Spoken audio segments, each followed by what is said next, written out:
이제 많은 분들이 가끔 궁금해하세요. 예, 아, 감사합니다, 고은혜님. 네, 헬로 드림님 비디오 켜셨어요? 네. 난다이라는 거는 난다, 플라이, 그 다음에 유, 당신.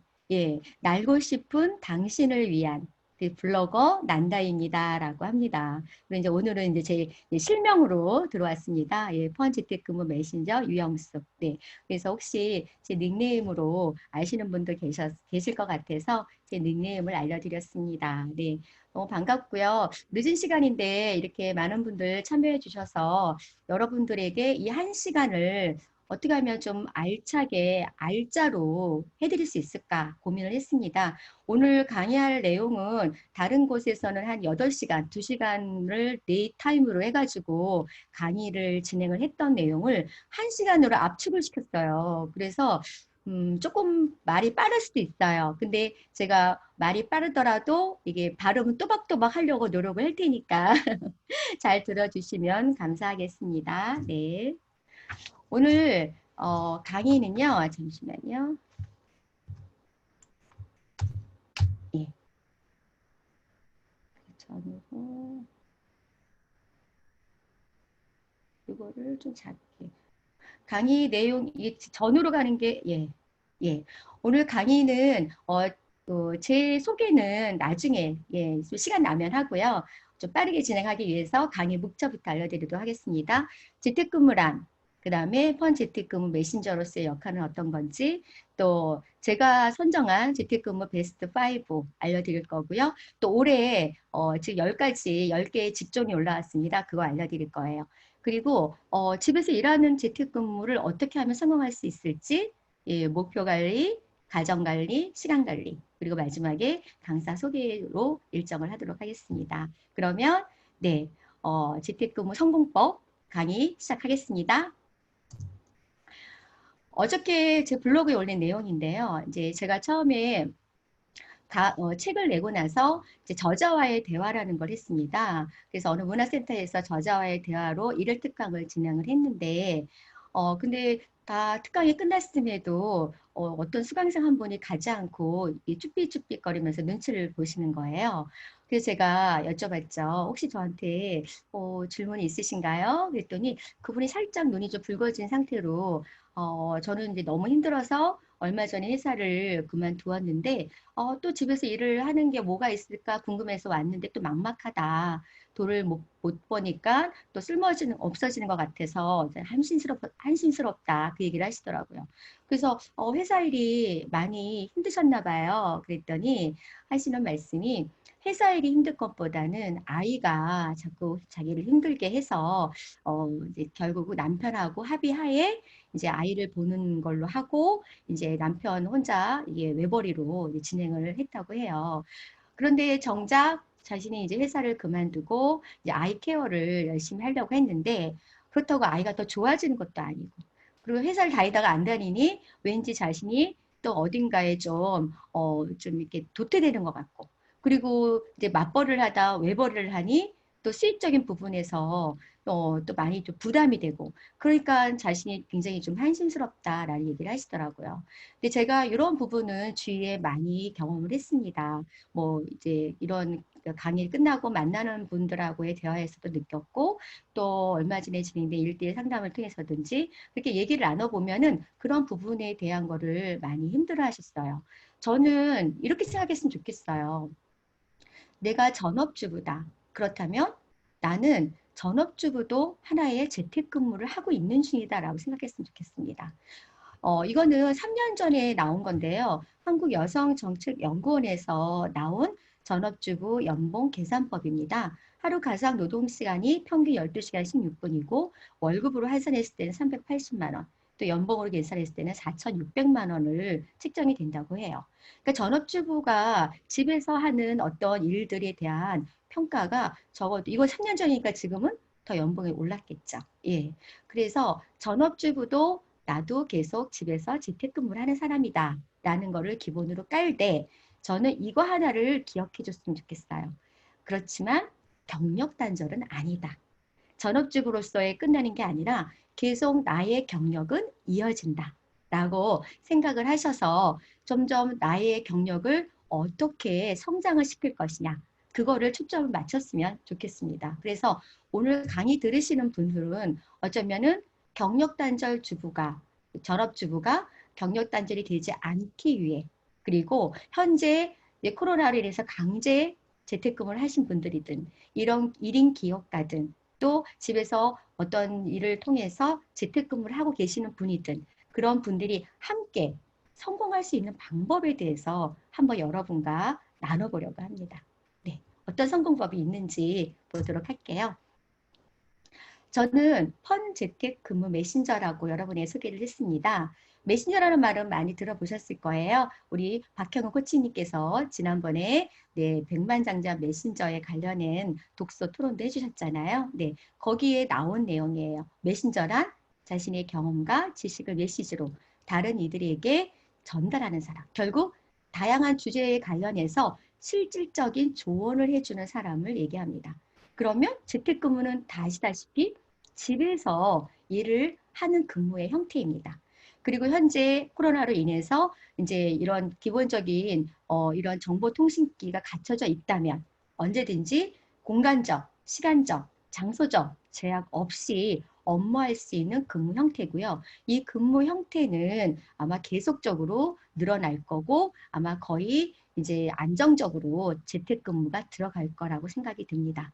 그래서 제가 말씀드리는 펀 재택근무 메신저란 집에서 일하는 재택근무자들에게 좀 더 즐겁게 성공적으로 도와주기 위해서 제가 가지고 있는 그런 어떤 능력을 실질적 조언으로 해주는 사람을 말합니다. 그러면 먼저 재택근무 과연 어떤 게 있을까요? 여러분들은 지금 각자 재택근무를 하고 계시는 분도 있을 거고 재택근무가 어떤 종류가 있는지 물론 많이들 또 궁금해 하시는 분들도 계세요. 그러면 제가 뽑은 거 재택근무 베스트 5를 소개하고 이어서 또 2020년 10가지 재택근무에 관련해서 소개하려고 합니다. 네, 재택근무 5 먼저 소개하기 전에요. 저는 재택근무를 시작을 한 게 2004년도에 시작을 했어요. 그러니까 지금으로부터 몇 년 전이죠? 네, 16년 됐습니다. 네, 16년 전부터 시작을 했거든요. 그럴 때 제가 재택근무를 선정을 한 기준이 있었어요. 그 당시 저희 아이들이 초등학교 2학년, 그 다음에 유치원생이었어요. 예. 근데 여러분도 예, 직장, 우리 주부님도 계시고, 또 우리 어머님도 계시고, 아버님도 계시겠지만, 아들 둘을, 그 어린 아들 둘을 두고 외부로 나가는 직장 생활을 한다는 거는 사실은 쉽지 않았어요. 오히려 돈을 버는 게 아니라 돈을 더 쓰는 거였죠. 그렇기 때문에 어떻게 하면 아이 둘을 데리고 내가 조금 더 좀 안정적으로 좀 미래지향적인 일을 할 수 있을까를 고민을 했어요. 그래서 제 나름대로의 재택근무 선정 기준을 마련을 했습니다. 첫 번째는 반드시 미래지향적일 것. 내가 이 일이 앞으로 계속 꾸준히 발전할 수 있는 일인지 그거를 선택을 했고요. 두 번째는 제가 이제 전업주부에서 어떠면 새롭게 일을 하는 사람으로서 누구한테나 내가 이런 일을 하고 있다라는 거 당당히 밝힐 수 있는 명함을 돌릴 수 있는 그런 일이어야 했어요. 세 번째는 지금 아이가 어리니까 우리 아이하고 동반 성장할 수 있는 일이 어떤 게 있을까? 그리고 마지막은 나이가 열심히 일을 한다면 나의 능력을 인정을 해서 그 회사에서 꾸준히 성공할 수 있는 분야를 선택을 했습니다. 그래서 제가 선택한 분야가 있습니다. 어떤 분야냐면 재택근무 유망직종 베스트 5 중에 첫 번째 분야를 여러분에게 알려드릴게요. 바로 사이초입니다. 사이초는 말이 이렇게 혹시 사이초 들어보셨나요? 들어보신 분 계신가요? 못 들어보셨어요? 우리 유나 씨님? 네, 고개가 끄덕끄덕했어요. 잘 모르세요. 예, 의외로 벌써 제가 2004년도부터 이 일을 해서 13년을 일을 했는데 사이처라는 분야를 잘 모르시는 분야라고 생각을 하시더라고요. 하지만 사이처는 전 방위적으로 지금 펼쳐 있어요. 어, 사이처라는 거는 사이버와 티처를 합성한 얘기입니다. 그러니까 결국은 사이버상의 선생님을 얘기하죠. 사이버상의 온라인 학습 매니저를 얘기합니다. 제가 아까 말씀드렸죠. 제가 아이 둘과 함께 동반 성장할 수 있는 일, 그게 무엇이 있을까? 그래서 저는 교육을 선택을 했어요. 교육 관련 일이 나한테는 도움이 되겠다. 그래서 계속 폭풍 검색을 해서 찾아낸 곳이 바로 이 분야였습니다. 현재 코로나로 인해서 세계는 이제 코로나 이전 AC, BC, 비포 코로나와 코로나 이후인 AC, 애프터 코로나로 구분될 것이다. 이 이야기는 퓰리처상 수상 칼럼니스트 토마스 프리드먼이 이야기한 겁니다. 제가 얘기한 게 아니라. 그러니까 앞으로 코로나 시대가 코로나 이전과 이후가 완전히 BC, 뭐 AC 그 시대처럼 완전히 달라진다는 거죠. 그렇기 때문에 가장 많은 변화가 일어날 곳이 어딜까요? 직업적인 부분, 그 다음에 이 디지털적인 부분, 그 다음에 교육적인 부분일 겁니다. 이 교육적인 부분에서는 분명히 온라인 학습 시장은 굉장히 커질 수밖에 없어요. 그 분야의 하나가 사이처입니다. 코로나로의 혼돈 속에서 우리가 살아갈 수 있는 방법 여러 가지가 있겠죠. 그러면 또 어떤 분은 이야기를 합니다. 온라인 학습 사이트라고 하면 또 그러면 온라인으로 공부하는 건데 학교에서도 온라인 수업하고 여기서도 온라인 수업하고 도대체 무슨 도움이 되냐. 우리 그렇게 과연 이게 아이들이 많이 볼까? 라고 생각하실 수 있어요. 그 여러분에게 한번 여쭤볼게요. 학교 온라인 수업에 만족하시나요? 네, 대부분 분들이 만족하지 않으세요. 저희 아들은 지금 대학생인데 거의 공부를 하는 건지 모르겠습니다. 예, 얘기를 해요. 이게 화면이 끊어지고 집중도가 떨어진대요. 그러니까 학교에서 선생님하고 강의식으로 서로 주고받고 했던 부분이 일방적 강의로 들어오니까 제대로 강의가 이어지지 않는 거죠. 그래서 수업이 집중도가 떨어지는 부분이고 또 무엇보다 학교 선생님들, 학교에서는 이러한 전반적인 이런 부분이 아직 구축이 되지 않았어요. 온라인 수업에 대한 구축이 되어 있지 않기 때문에 그래서 제대로 수업이 이루어지지 않았습니다. 그래서 오히려 좀 양질의 수업을 찾을 거고 그 양질의 수업을 제공하는 곳을 찾게 됩니다.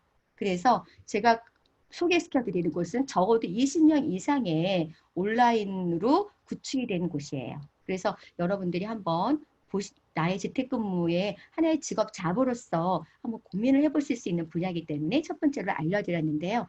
그러면 네, 온라인 학습 교사 사이처는 어떤 건지 한번 볼게요. 온라인 교사 사이처라고 하는 거는 온라인 학습상의 온택트 교사를 말합니다. 그러니까 현재 저희 아이들이 어렸을 때는 대면 학습이 유행이었고 대부분 눈높이, 구몬, 싱크비, 웅진 뭐 이런 부분이 거의 아이들이 두세 개 기본적으로 하고 있었어요. 그래서 그 시장 안에 온라인 학습 사이트가 들어가기에는 굉장히 힘들었어요. 그 당시에 온라인 학습 사이트는 전체 학습지 시장에서 10%도 차지하지 못했습니다. 거의 한 5%? 그 정도밖에 차지하지 못했어요. 지금은 어떨까요? 지금 학교에서 대부분 다 온라인 수업을 하고 있기 때문에 이제는 그 비중이 훨씬 커졌죠. 그래서 온라인 학습에 대한 부분은 커질 수밖에 없고 이 분야에 대한 부분은 점점 많은 사람들을 요구할 수밖에 없어요. 그러면 어떤 부분이 있을까? 그러면은 어디 회사가 이런 걸 하고 있지? 아마 우리 초등학교 자녀를 둔 우리 선생님들 같은 경우는 많이 들어본 듯한 그런 회사가 있을 겁니다. 첫 번째는 제가 알려드리는 곳은 제가 13년 동안 근무했던 YG 캠프입니다. YG 캠프는 삼성 출판사에서 만들었고요. 현재 비상교육에서 운영 중에 있습니다. TV 화면으로 광고를 보면 정우성이 선전하는 곳이고요. 또 하나 밀크티입니다. 여긴 천재 교과서에서 만든 곳입니다. 네, 내용이 되게 탄탄하고 학술적인 부분이 잘 되어 있어요. 그런데 하나 팁을 드리자면 유아 전문 학습 사이트 출시할 예정이에요. 이건 제가 그쪽에 관련되어 있는 근무하는 분한테 들었습니다. 그러니까 앞으로 이제 유아도 들어간다는 거죠. 그 다음에는 홈런입니다. 홈런은 예전에 선생님들이 몰래 보던 학습 사이트였어요. 여기에서 문제를 내가지고 좀 문제시가 돼서 그래서 홈런을 이렇게 철수를 시켰거든요. 학교에서. 그래서 그만큼 탄탄합니다. 그 교육적인 세계 최초의 초등 온라인 홈러닝 프로그램을 탑재한 것입니다. 네. 그리고 또 하나 알려드릴 곳은 바로 윙크입니다. 윙크는 유아용 전문 학습지예요. 그래서 만약에 우리 아이가 좀 어리다 그러면 윙크 쪽으로 관심을 가져도 좋습니다. 그리고 이곳에서 저희 교사들이 일을 하는데 초등보다 더 재밌다는 얘기도 하셨어요. 그거는 뭐 각자 상황에 따라 틀리니까요. 그다음 많이 알고 계신 엠베스트 여기도 사이처를 모집을 합니다. 그래서 이 분야에서 일을 하고 있고요. 두 가지, 사이처는 두 가지가 있어요. 뭐냐? 상담교사와 지도교사입니다. 상담교사는 내가 체험학습으로 들어온 친구, 아이들, 그 다음에 부모님에게 상담을 통해서 학습적인 부분을 설명을 하고 정회원으로 전환하는 일을 하는 거고요. 지도교사는 지금 저랑 이렇게 같이 하듯이 화상 수업을 통해서 합니다. 그러니까 어떻게 보면 20년 전에 화상 수업을 했어요. 벌써. 네. 근데 지금은 줌으로 이렇게 화상 수업을 하듯이 저는 예전에 선생님들하고 이렇게 화상으로 서로 이렇게 회의를 화상으로 했었거든요. 그렇기 때문에 그런 부분에 대한 그런 굉장히 그런 게 탄탄하게 되어 있습니다. 그래서 이런 부분을 더 많아 굉장히 많은 곳이 있지만 제가 소개하는 곳은 알차고 그리고 많은 사람들이 이용을 하고 그리고 점차 성장을 커가는 회사를 알려드립니다. 그 다음에 두 번째 베스트 두 번째는요. 바로 디지털 노마드입니다. 이거는 여러분들 지금 진행하시는 분들 많이 계시고 목표로 하고 계시는 분들 많이 계실 거예요. 내가 온라인 세상에 내 집을 지어야 되는 시대입니다. 온라인 세상에 내 집을 짓기 위해서 디지털 노마드로서의 삶을 살기 위해서 가장 먼저 해야 될 게 뭘까? 네, 디지털과 유목민을 합성한 신조어입니다. 디지털 노마드라는 거는. 그래서 디지털 기기, 노트북이나 스마트폰만 있으면 공간의 제약을 받지 않고 재택이나 이동 근무를 통해서 자유롭게 생활하는 사람들을 말합니다. 디지털 노마드, 누구나 SNS 스타가 될 수가 있습니다. 그 대표적인 거는 바로 제가 소개하고 싶은 거는 누구나 다 알고 있는 네, 블로거입니다. 블로거. 제가 왜 블로그를 여러분들에게 강조를 하느냐. 여러분들도 블로그 다 하고 계시잖아요. 네, 하고 계시고 또 열심히 또 키워가실 거예요. 제가 블로그를 하면서 참 많이 느낀 게 제가 앞으로 어떻게 컨텐츠를 만들어 가야 될지에 대한 길이 보이기 시작해요. 그리고 무엇보다 블로그는요. 내가 지난번에 한 번씩 쌓아놓은 자료, 나의 역사가 차곡차곡 쌓여지는 것입니다. 그래서 블로그를 맨 처음에 하셔야 돼요. 처음에 블로그를 하시면 이거를 어떻게 보면은 천천히 하시되 그 대신에 매일 일포스팅에 대한 부분은 많이 강조를 하셨을 거예요. 내가 블로그를 성장시키고 싶다. 내가 블로그를 통해서 무언가 좀 이끌고 싶다. 그러면 처음에 얼마 정도의 노력은 필요합니다.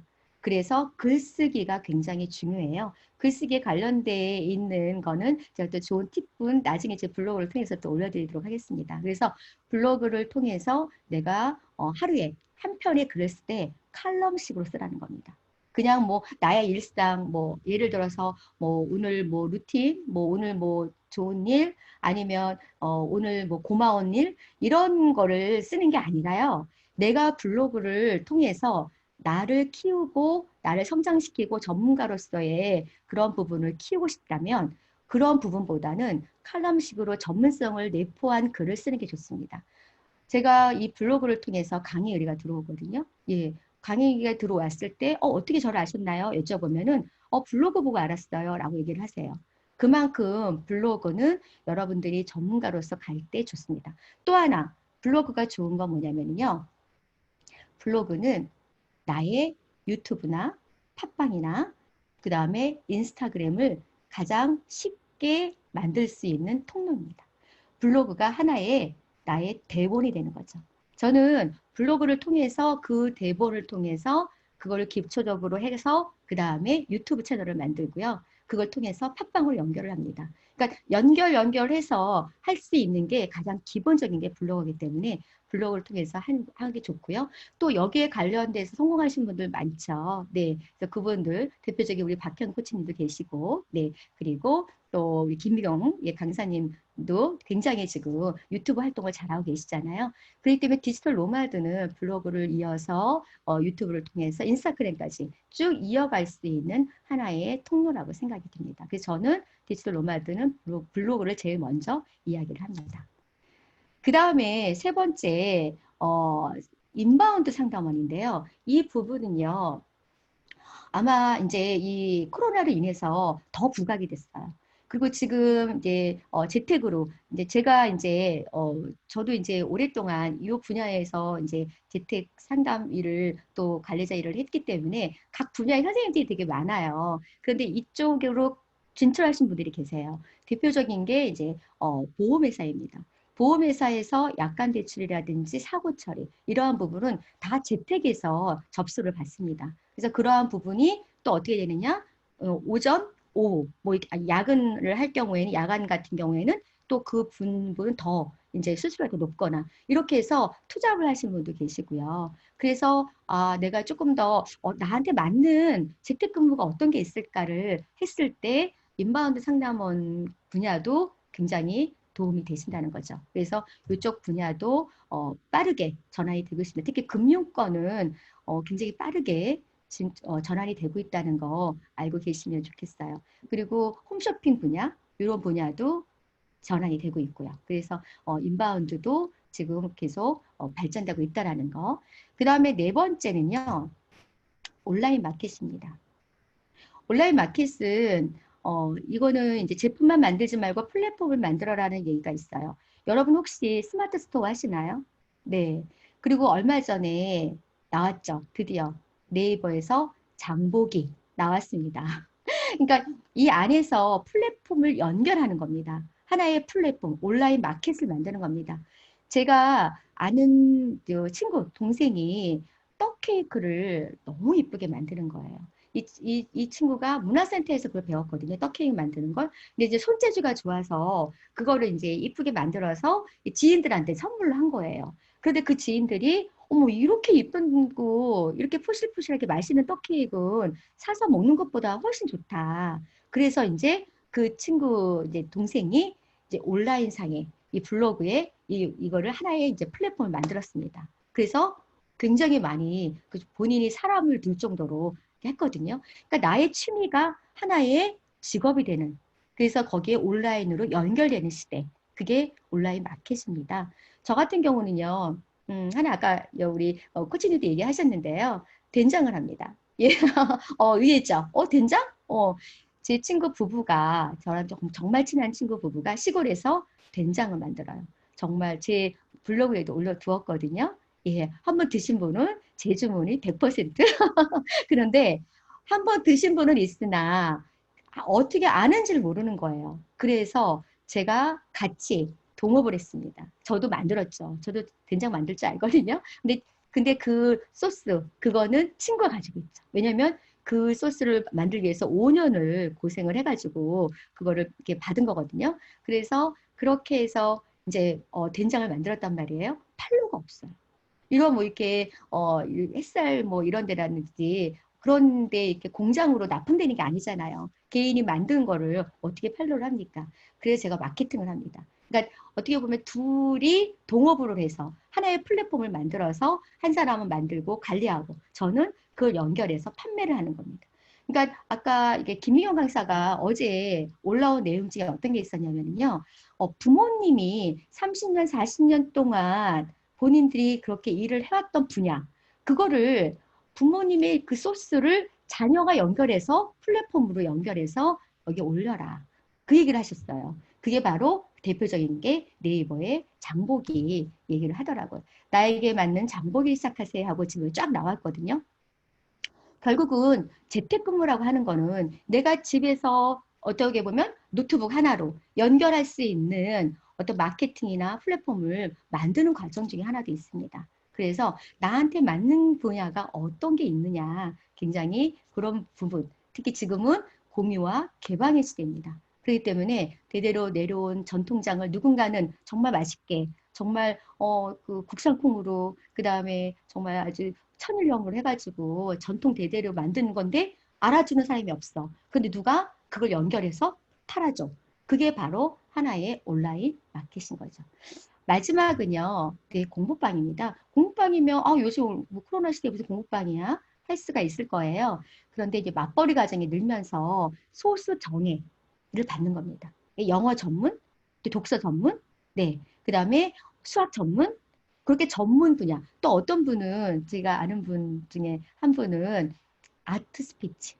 아이들이 이제 자기의 주관이나 자기의 주장을 또 말할 수 있는 방법을 같이 해서 하는 거. 아니면 이제 책을 뭐 이렇게 하늘의 독서처럼 그렇게 독서반이 그렇게 해서 소수 정예제로 운영되는 공부방이 뜰 거라는 거죠. 그래서 아 나는 이렇게 스터디나 이런 부분이 나한테 맞아. 그러면 이 분야도 하나의 좋은 재택근무의 소스가 될 수 있을 겁니다. 이거는 난다요. 예, 제가 선택한 5가지 재택근무 방법이고요.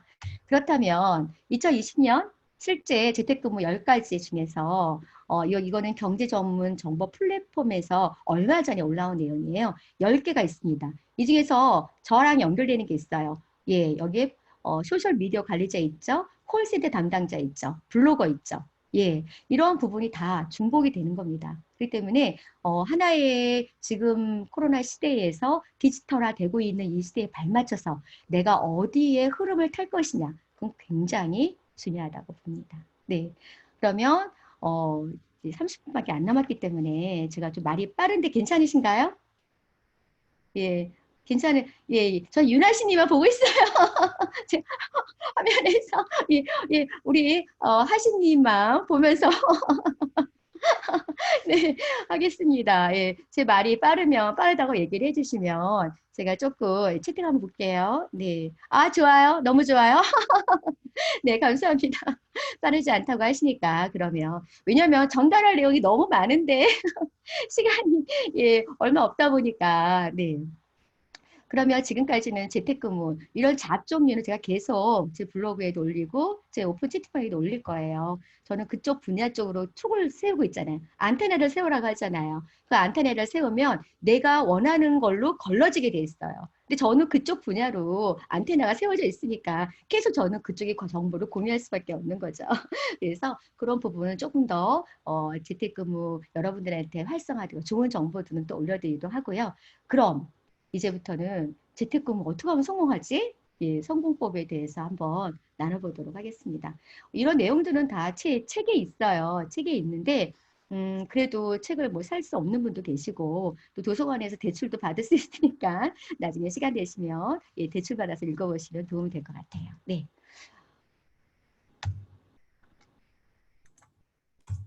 네. 재택근무에 있어서 가정관리 노하우 한번 진행을 해도 보도록 하겠습니다. 이제 집에 계시고 재택근무를 하다 보면 대부분 아이 때문에 재택근무를 하는 경우도 있고요. 또 어떤 사정상 재택근무가 필요한 경우에 있어서 하시는 경우도 있어요. 그런데 참 힘듭니다. 사실은 예, 재택근무라고 집에서 일하니까 요즘 여러분들 너무 힘드시죠? 아이들 학교 안 가잖아요. 유치원 안 가잖아요. 네, 저희 아들은 도대체 방학이 한 1년인 것 같아요. 방학이 너무 길어가지고 도대체 너는 학교를 언제 가니 했더니 또 2학기도 온라인 수업으로 된다고 얘기를 하더라고요. 그러니까 전 대학생 아들이 있는데도 힘든데 여러분은 얼마나 힘드시겠어요. 그래서 저의 경험담을 한번 말씀드리도록 하겠습니다. 사실 아주 의기양양하게 제 예전에 저희 파트명이 의기양양이었어요. 예, 아주 의기양양하게 예, 사이처의 세계로 들어왔고 처음에 상담교사로 4년을 일했습니다. 관리자로 9년을 일했어요. 4년 동안 처음에 들어왔을 때 7개월까지 재택근무 7개월까지 너무 힘들었어요. 사실은 그 과정 생각하면 지금도 사실은 울컥하는 부분이 있는데 저희 아이들이 둘 다 7살, 9살인데 작게 태어났어요. 예, 큰 아이도 3.2kg? 예, 작은 아이는 2.8kg. 예, 그러니까 우리 작은 아이 같은 경우는 8개월 만에 태어났어요. 그러니까 아이들이 왜소하고 마르고 잘 안 먹어요. 그래서 엄마가 정말 많이 챙겨줘야 되는 아이들이에요. 그런데 재택근무를 한다고 남편이 허락을 했죠. 재택근무를 해야 되는 이유가 있었어요. 아이들 유치원비를 내는데 그 당시에는 유치원비를 지원을 안 해줬어요. 근데 유치원비가 굉장히 비쌉니다. 그러니까 한 명일 때는 상관이 없었어요. 어느 정도는 가능했는데 2명이 되고 학원 하나 보내니까 남편 월급 가지고는 감당이 안 되는 거예요. 그래서 결국은 어떻게 했냐? 대출을 받았어요. 그러니까 통장 대출 받는데 그 대출을 받는 순간 제가 너무 이렇게 자존심이 상하는 거예요. 아니 내가 정말 이렇게까지 살아야 되나? 이렇게 정말 없는 상태에서 이렇게 아이들 학원 하나를 보낼까 말까를 고민해야 되나? 정말 많이 속상하더라고요. 그래서 어떻게 해서 이 사이처의 분야에 들어온 거죠. 그래서 아이즈캠프라는 회사를 입사를 했습니다. 근데 아시다시피 처음 입사하면 어떻습니까? 힘들잖아요. 배워야 되잖아요. 새로운 거 배워야 되죠. 또 관리하면은 여러 가지 이런 제대로 이렇게 이런 컴퓨터 조작을 잘 못했는데 새로운 게 너무 많은 거예요. 배울 게 쪽지도 보내야 되고 또 온갖 거 다 또 만들어 가지고 해야 되는 그런 과정이 굉장히 배울 게 많은 거예요. 그러니까 어떻게 되겠어요? 아이들은 거의 예, 방치 방치가 된 거예요. 예전에 이제 남편이 이제 퇴근을 하면 저는 이제 남편 오는 시간에 딱 맞춰요. 엘리베이터가 띵 하고 소리가 나잖아요. 그러면 그 앞에 딱 기다리는 거예요. 그 남편이 문 딱 열어요. 그러면 아이 둘하고 저하고 막 박수를 쳤어요. 어서 오세요. 막 이러면서. 그러면 이제 남편이 너무너무 막 자기가 뿌듯해가지고 막, 그리고 밥상에는 막 된장찌개가 보글보글 끓고, 막 다 가족이 막 해서 식사도 하고 막 이랬는데, 딱 집에 왔더니 아이들은 밥도 안 먹은 상태에서 비디오 보다가 소파에서 애들이 널브러 자고 있는 거예요. 그게 남편이 이게 재택근무냐? 이렇게 하려면 내가 뭐 하지 말라고 그랬지. 애들이 지금 한참 클 나이인데 무슨 밥을 제대로 챙겨주지도 않고 엄마는 딸아내 하고 어머 얘 누구야 뭐 하시나 막 이러면서 걔하고 막 통화하면서 웃고 있고 애들은 거의 방치가 돼서 제대로 밥도 못 먹고 있고 그 남편이 너무 화가 난 거예요. 그래서 전 또 그러죠. 저도 제가 혼자 잘 먹고 잘 살려고 한 거 아니잖아요. 그래서 나 혼자 잘 먹고 잘 살려고 일하냐 이러면서 이제 예, 남편하고 막 얘기를 하는 거예요. 그리고 남편은 이제 자존심 상하는 거죠. 당신이 그 당시에 당신이 500만 원만 벌어왔어 봐. 내가 그러면서 이제 굉장히 힘든 시간을 보냈어요. 저는 저대로 힘들고 남편은 남편대로 힘들고 아이들은 아이들대로 힘들고 정말 이거를 내가 정말 돈 조금 벌자고 얼마 이 몇 푼 번다고 그러니까 차라리 지금 이거를 그만두고 애들 키워놓은 다음에 할까? 라는 생각을 했어요. 근데 고민이 되는 거예요. 내가 이렇게 힘들게 그 당시에는 여기 회사를 돌려면 3번을 시험을 봐야 되거든요. 3번까지 시험을 보고 힘들게 입사를 했는데 내가 왜 내가 왜 그만둬야 돼? 난 이 일이 너무 재밌는데. 재밌었어요. 좋았어요. 누군가를 알려주고, 그 다음에 그걸 통해서 뭔가 가입으로 이루어지고. 그러니까 저는 그게 맞았던 거예요. 그런데 이렇게 힘들게 했는데 내가 왜? 한 생각이 드는 거예요. 그래서 이제 딱 이 생각이 드는 거예요. 제가 이제 저희 남편하고 이제 결혼하기 전날 저희 엄마가 저를 조용히 제 방에 이제 오셔가지고 한마디 딱 하셨어요. 뭐라고 하셨냐면요. 엄마가 살다 보니 남자는 다 애기다. 그저 잘해준다고 칭찬해주고 그냥 어깨에 두드려주고 등 이렇게 두들겨주면 그러면 된다. 그 얘기를 하시더라고요. 아, 내가 남편에게 자존감에 어떻게 보면 스크래치를 냈구나. 남편한테 너무 심하게 얘기를 한 건 아닌가. 그래서 사실은 남편하고 저하고 계속 7개월 동안 주거니 받거니 싸움의 연속이 되면서 사실 누가 상처를 받냐? 아이들이 상처를 받았어요. 그러니까 엄마 아빠가 예전에 보이지 않는 이런 성난 표정, 그 다음에 고성이 오가고 이런 거를 아이들이 보니까 애들이 눈치를 보는 거예요. 그러면서 슬그머니 자기 방으로 가는 거죠. 그래서 이러면 안 되겠다. 내가 정말 재택근무로 내가 성공도 하고 싶고 아이도 제대로 키워야 되고 그리고 남편하고의 갈등도 해소해야 되고 그러면 어떻게 해야 될까라는 생각이 든 거죠. 그래서 이제 스케줄을 만들기 시작해서 체크리스트를 만들기 시작한 거죠. 어느 날 이제 아이가 책가방을 딱 메고 와요. 저한테. 그러더니 엄마 나 오늘 소풍 가 이러는 거예요. 그래서 내가 깜짝 놀랐어요. 너 오늘 소풍 가? 너 소풍 간다는 얘기 안 했잖아. 이랬더니 내가 했을 텐데? 그래서 불행하게 아이 가방을 뒤졌어요. 그래서 거꾸로 뒤집어가지고 봤더니 그 있잖아요. 종이 부채 모양으로 막 꼬깃꼬깃 바닥에 막 채가고 막 부딪혀가지고 꼬깃꼬깃해진 가정통신문이 나왔어요. 거기에 뭐냐? 오늘이 소풍날인 거예요. 김밥 싸가지고 간식 챙겨서 보내라는 그 공지가 거기에 있었던 거예요. 그 순간 정말 하늘이 노래가지고 애를 손잡고 뛰어가서 그 다음에 이제 가까운 분식점에 막 몸두들겨 가지고 그래서 이제 김밥을 싸서 정말 보냈던 기억이 나요. 그러니까 아이를 케어할 수 있는 방법이 뭘까를 생각을 한 거예요.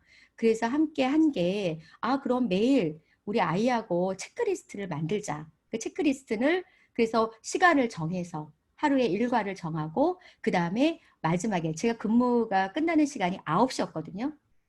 그러면 9시에 나와서 예, 그 다음에 그때부터는 거기에 적혀 있는 대로 체크를 하나씩 하는 거예요. 가방 검사, 제일 먼저 가방 검사, 그때부터 가방 검사 하기 시작했고요.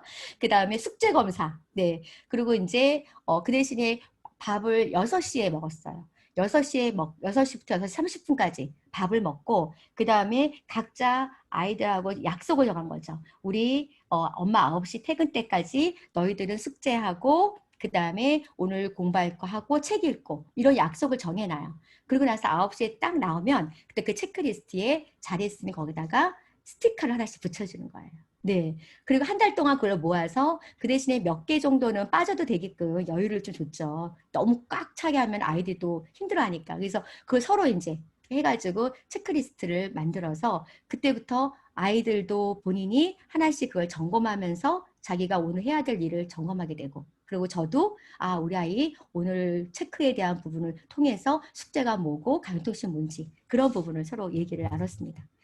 그 다음에는 그러니까 가족만의 행사를 우리 가족이 가질 수 있는 행사가 어떤 걸까? 우리는 이런 부분이 좋아. 그래서 제가 월급날이 15일이었거든요. 근데 제가 웬만하면은 이제 과자니 피자니 뭐 이런 걸 안 사줬어요. 왜냐면 아이들이 마르고 또 이렇게 키가 안 크기 때문에 그런 거 사주면 또 영향이 있잖아요. 그래서 되도록이면 엄마가 만들어주는 음식을 해주려고 노력을 했거든요. 그런데 이날만큼은 월급날만큼은 마음껏 피자를 시켜도 되고 치킨을 시켜도 되고 엄마 오늘 월급날이야. 그러면 애들이 너무 신나서 엄마 거기 계속 다녀. 그래서 월급날만큼은 정말 아이들이 마음껏 먹을 수 있도록 그래서 아이들이 계속 엄마 일하라고 했던 응원한다고 하고 막 그랬던 기억이 납니다. 그 다음은 가족 회의를 했습니다. 이거는요, 왼쪽에 있는 거는 제가 이제 가족회의 작성을 하면서 저는 이때부터 마인드맵을 했어요. 이제 보니까. 코치님? 굉장히 오래됐네요. 예, 보니까. 그러니까 이때부터 손마인드 맵을 통해서 이제 우리 가족끼리 이제 했던 부분을 했는데 가족회의를 한 달에 한 번 했습니다. 이런 가족회의 뭐 공유나 이런 거는 나중에 제가 또 따로 시간 되면은 알려드리고요. 그리고 요거 가운데 있는 거는 이제 사진을 이제 찍어 놓은 거를 근데 참 이런 것들을 좀 많이 찍고 모아놨어야 되는데 어쩌다 보니까 이게 한 장이 있더라고요. 그리고 이제 오른쪽에 있는 거는 이제 가족회의를 하면서 한 달에 한 번 음악회를 갔어요. 그래서 그때 갔던 라틴 음악 여행 그게 하나 프로그램이 거기 안에 이 가족회의 그 제 노트 안에 껴있더라고요. 그러니까 그런 부분을 가족이 화합하고 가족이 함께 할 수 있는 거 그게 뭘까를 항상 고민을 했어요. 그러다 보니까 거기에 맞춰져서 이렇게 했던 것 같아요. 그래서 엄마가 작성한 가족회의 노트를 지금 같이 여러분에게 공유를 합니다. 그 다음에 했던 게 베드타임 스토리입니다.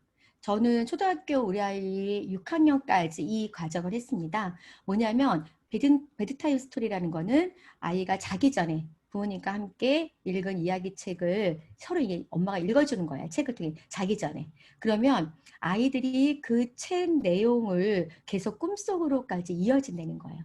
그러면 악몽을 꾸지 않고 계속 자기가 그 책에 연결되어 있는 탐험의 세계로 네, 대부분 읽어진 게 뭐 해리포터와 마법사의 뭐 이런 거 있잖아요. 이게 탐험이고 좀 판타지스러운 그런 책 내용. 아이들이 그런 책을 좋아하니까요. 그런 책을 읽어주면 애들이 정말 그걸 빨려 들어가요. 그래서 엄마가 재택근무, 그러니까 엄마가 일을 하는 그 시간에 아이들이 보지는 못하지만 그 일하는 그 동안 끝나고 나는 동안은 오롯이 아이를 위한 시간. 그 시간으로 집중하자. 그걸 했거든요. 그래서 이제 아이랑 같이 이 책을 읽어주고 양쪽에 이제 아이들 눕게 하고 같이 책을 읽어줬습니다. 하루 15분 책 읽어주기의 힘 저자 짐 트렐리즈가 이런 얘기를 했어요. 책을 읽어주는 것은 뇌 발달과 어휘력 향상만 위한 것이 아닙니다. 책 읽기의 가장 큰 장점은 아이와 부모의 유대 관계가 끈끈해진다는 것입니다. 네.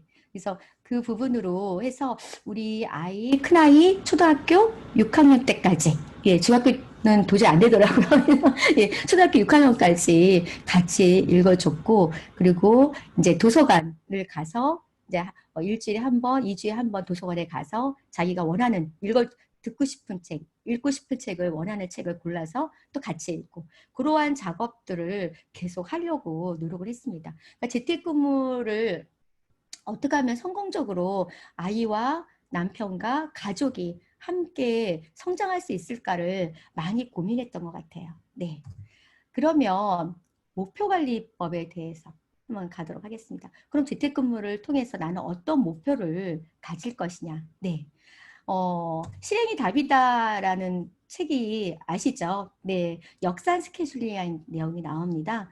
그러니까 제가 이제 어느 정도 재택근무에 이제 발판이 되고 안정이 됐어요. 7개월이 지나고 1년이 지나고 1년 이상이 지나니까 그럼 나는 이곳에 앞으로 몇 년을 더 일을 할 것인가에 대한 계획을 세우기로 한 겁니다. 그래서 조금 더 긴 안목으로 봤을 때 10년을 바라보며 1년을 계획하라 라는 부분으로 해서 우선은 우리가 성공한 사람들은 대부분 10년, 20년의 미래를 생각하는 장기적인 전망을 갖고 있는 사람들이었다. 라고 얘기를 하죠. 그러니까 그만큼 지금 현재의 시점에서 보는 것이 아니라 거꾸로 나의 10년 후의 모습, 나의 5년 후의 모습 이렇게 거꾸로 역산으로 나의 목표 관리를 하는 겁니다. 그래서 그 부분에서 제가 지냈던 건 3단계로 진행을 했어요. 첫 번째는 내가 달성하고 싶은 목표와 데드라인을 먼저 정확하게 정한다.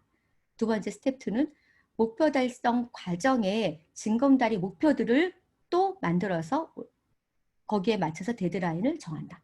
마지막은 목표와 관련된 첫 번째 일을 선택해서 곧바로 실천한다. 이거를 3단계로 진행을 하면서 이 단계에 따라서 내가 앞으로 얼마 동안 이 일을 할 것인지에 대한 최종 목표를 정했습니다.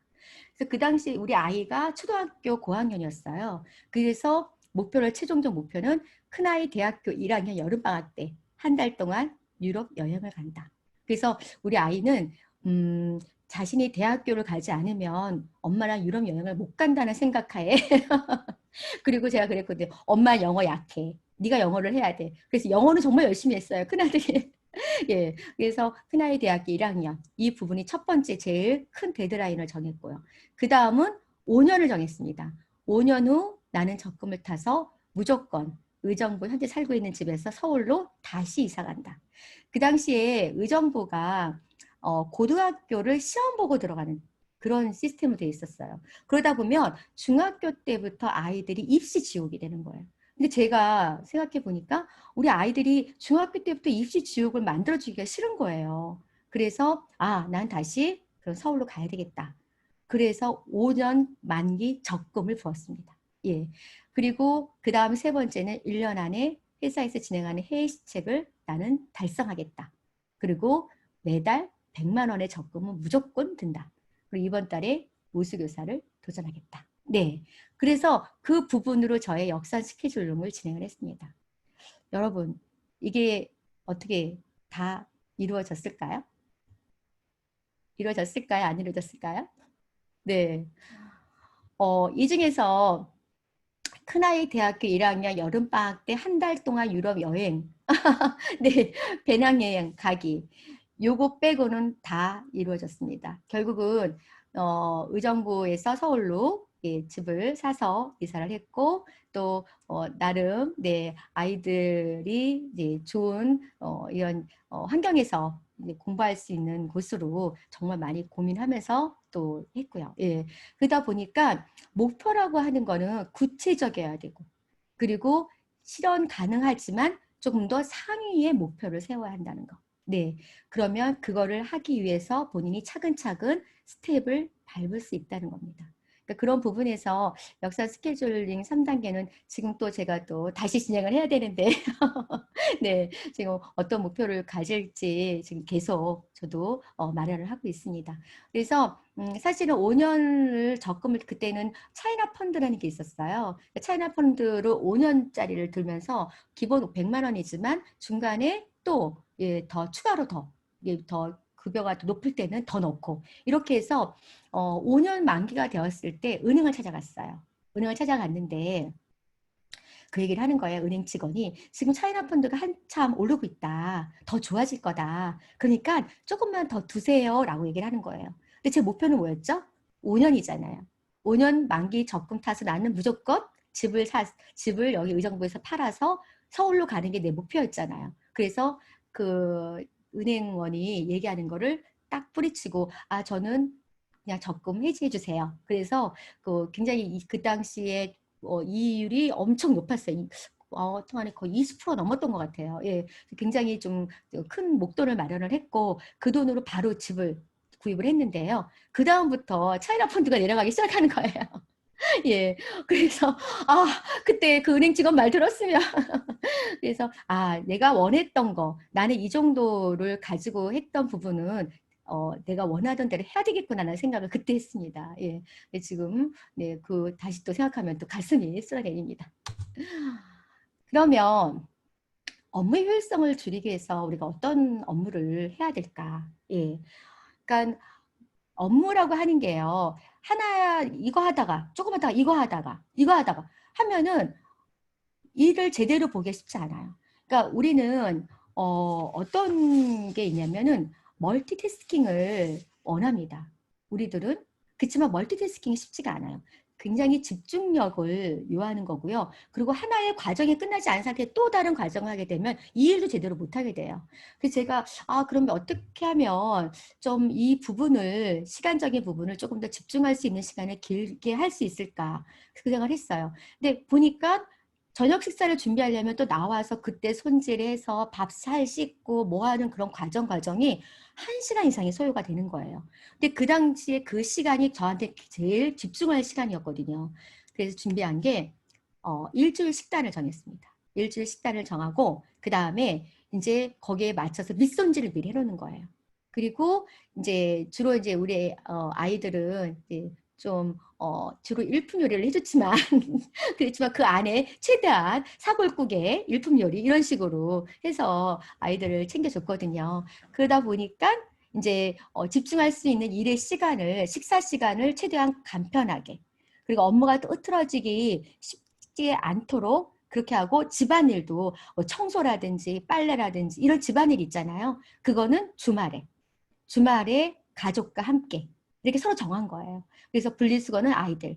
그리고 저는 그 체크리스트에 자신들이 그때는 아이들 실내화를 빨아서 신어야 됐거든요. 전 한 번도 아이들을 실내화 운동화를 빨아준 적이 없어요. 그러니까 그걸 하지 않으면 용돈을 안 줬거든요. 그러니까 이제 그런 부분을 아이랑 같이 정하고 분리수거나 이런 거는 하고 남편은 청소하고 전 빨래하고 그렇게 해서 집안일을 나눴습니다. 왜? 저도 일을 하고 돈을 버는 사람이니까. 그런데 제가 그 모든 걸 할 수는 없잖아요. 그래서 가족한테 충분히 일에 대한 분배를 얘기를 하고 가족회의에서 그거 다 정하는 거죠. 그렇게 했는데요. 그래서 업무적인 일을 좀 심플하게 했어요. 그런데 이제 제가 요즘에 느낀 게 뭐냐면 여러분들 이제 처음에 블로그 하실 때요. 어떠신가요? 글쓰기 시간 길지 않나요? 저는 처음에 블로그 글쓰기 어떨 때는 하루 종일 걸렸어요. 블로그에 글 하나 올리는데 기본이 7, 8시간이 걸리는 거예요. 봤더니 블로그에 예를 들어서 이제 제가 이 일을 제가 멀티스킹을 하면 안 되겠구나라는 생각을 한 게 뭐냐면 블로그에 글을 써 거기다 사진을 올려 편집을 해 또 편집하면 거기 또 동영상 넣어 전 또 낭독을 하니까 낭독하고 거기다 또 낭독 영상까지 편집 어떨 때는 유튜브에 올릴 때는 하루가 걸리는 거예요. 하나 올리는데. 그러니까 하루 온종일 계속 글 쓰고 하는 일이 어떤가요? 다른 분야잖아요. 글을 쓰고 편집하고 하는 과정들이 다른 거죠. 그래서 제가 요즘에 좀 일에 대한 거를 좀 바꿨어요. 어떻게 했냐? 글쓰기 할 때는 제가 듣는 음악이 있어요. 저는 그러니까 하나의 트리거를 만드는 거죠. 내가 이걸 할 때는 뭔가 내가 이거를 머릿속에서 기억하게끔. 그러다 보니까 글쓰기 할 때 제가 듣는 음악을 틀어놓으면요. 저절로 머릿속에서 너 글쓰기 하는 시간이야. 너 글쓰기 지금 하면 돼. 라는 걸 말을 하는 거죠. 그래서 그때는 글만 써요. 그래서 여러 개의 글을 하나로 몰아넣어서 쓰고 그 다음에 편집은 편집하는 날만 따로 정하는 겁니다. 예를 들어 글 하나 썼으면 그 다음에는 사진을 따로 올린다든지 그 다음에는 또 낭독만 한다든지 계속 그러니까 그렇게 하고 마지막에는 그걸 편집하는 과정을 또 하루를 날 잡아서 편집만 한다든지 그러면 그 과정이 굉장히 심플해져요. 그리고 마지막에는 업로드하는 날을 내가 예약으로 올리는 거죠. 예. 그러다 보면 나는 일정한 시간에, 일정한 요일에, 일정한 어떤 영상이 올라가게끔 되는 겁니다. 그래서 그런 부분이 좀 제가 예전에 했던 방식을 다시 또 요즘에 처음에 정말 한 석 달 동안 일일 1포스팅 100일 과정 할 때는 굉장히 하루를 온전히 정말 강제 집콕이 아니었으면 하지 못할 일을 했습니다. 아까 우리 코로나 때문에 덕분이라고 해야 될지 모르겠지만 그 덕분에 블로그를 활성화시킬 수 있는 기회가 되긴 했습니다. 그래서 그 부분에서 조금 더 멀티태스킹이 되는 게 아니라 하나를 하되 집중적으로 한 가지 일을 한다면 조금 더 내가 효율적으로 일을 할 수 있는 거를 알게 된 거죠. 그래서 여러분들한테 그 부분을 알려드리는 거예요.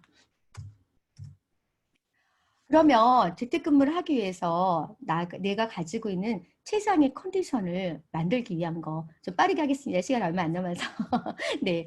우선 저는 자신에게 맞는 운동에 대한 거를 정말 많이 했어요. 수영도 하고 헬스장도 가고 저 벨리댄스까지 했어요. 제가 머리가 길잖아요. 그래서 이 머리 긴 사람들이 벨리 댄스를 많이 하더라고요. 그래서 벨리 댄스 때문에 이게 엉덩이가 이렇게 틱틱 올라가야 되는데 저는 그게 안 되는 거예요. 별거 다 해봤는데 저한테 제일 맞는 건 요가였어요. 그래서 요가를 하는데 요가도 지역에서 보시면은 굉장히 저렴하게 할 수 있는 데가 있어요. 뭐 비싼 데는 뭐 한 요가라든지 뭐 무슨 이렇게 뭐 공중에 매달려 하는 요가 여러 가지 비싼 건 많죠. 제가 했던 거는 이제 거기 이제 동네에 이제 자치센터에 있는 그런 데 이용했어요. 거기 가면 뭐가 좋냐면요. 저렴한 게 좋고요. 두 번째 뭐냐면 다 어르신들이라서 저를 아가씨로 봐요. 예, 예, 그래서 아유 색시 왔어 이러면 아니 정말 누구한테 들어보지 못한 얘기를 거기서 듣는답니다. 그래서 네 어머니 고맙습니다 이러면서 그래서 행복하게 요가를 했고요. 그 다음에 두 번째는 정말 아침부터 정신 없잖아요. 아이 학교 보내고 장도 봐야 되고 또 뭐 운동도 하고 또 그러다 보면 정말 아침이 정신없이 지나가다 보면 피로가 몰려와요. 근데 저는 업무 시간이 2시부터 9시까지였거든요. 그런데 가장 업무를 집중도를 높여야 되는 시간에 그때 피곤한 거예요. 그래서 30분 꼭 낮잠을 잤습니다. 그 낮잠을 자고 나서 했던 게 나는 된다 폭서 이거 제가 만든 건데요. 이거 여러분들한테 공유합니다. 꼭 해보세요. 하루에 한 번 전신 거울 앞에 둡니다. 전신 거울 앞에 두고요. 그 다음에 3분을 타이머를 두는 거예요. 3분 엄청 길어요.